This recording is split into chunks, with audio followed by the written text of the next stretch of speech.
Das Osterhasengeheimnis. Der Tim hat sich vorgenommen, dieses Jahr herauszufinden, ob es den Osterhas auch wirklich gibt. Am Abend vor dem Ostersonntag ist er früh ins Bett. Sein Stoffhas, der Stöffel, hat er neben sich aufs Küssi gelegt. Kommt echt der Osterhas zum Fenster rein, überlegt sich der Tim. Er steht noch eins auf und macht das Fenster einen Spalt weit auf. Draussen scheint der Mond.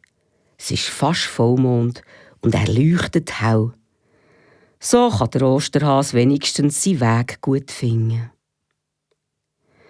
Der Tim macht die Augen zu, aber schlafen kann er nicht.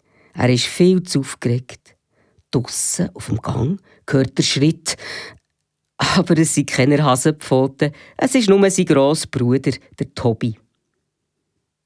Das Mal verwünsche ich den Osterhas sicher, wenn er in meinem Zimmer etwas versteckt, denkt der Tim. Und dann ist es passiert. Er ist eingeschlafen. Er träumt von fleissigen Hasen, die Eier färben und flüssige Schoki in Hasenformen gießen.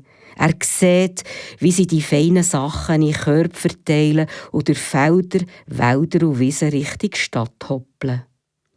Gerade in dem Moment, wo so ein Hase in seinem Garten steht, hört er: «Wach auf, Tim! Geh die Ostereier suchen!» Der Tobi hat ihn geweckt. Verschlafen reibt sich der Tim die Augen und sieht ein Körbchen, das ihm der Tobi unter die Nase gestreckt hat. Und plötzlich ist er hellwach. «Ich komme!» Mit einem Satz ist er aus dem Bett gegumpelt und hat es gemacht, wo ein Schoki unter seinen Füßen verbrochen ist. «Schau, Ursli!» hat der Tim gerufen, als er die einzelnen Teile zusammengelesen hat. Unter seinem Bett hat er ein Osternestchen gefunden. Also nein, so nach ist der Osterhas gekommen und er hat ihn trotzdem nicht gesehen. In der Küche macht die Mutter es zum Morgen parat. «Hast du den Osterhas gesehen?» fragt sie der Tim. Aber sie schüttelt den Kopf. «Aber ich!» sagt der Tobi. «Schau eins hinter dem Vorhang!»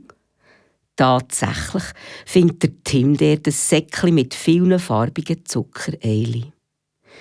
In der Stube hockt der Vater und blättert in der Zeitung. «Hast du den Osterhas gesehen?» fragt ihn der Tim. «Nein, aber ich habe mich nicht geachtet.» Der Tim findet den Schokihase in der Mikrowelle und stellt sich vor, wie der ausgesehen hat, wenn sie wäre eingeschaltet gewesen.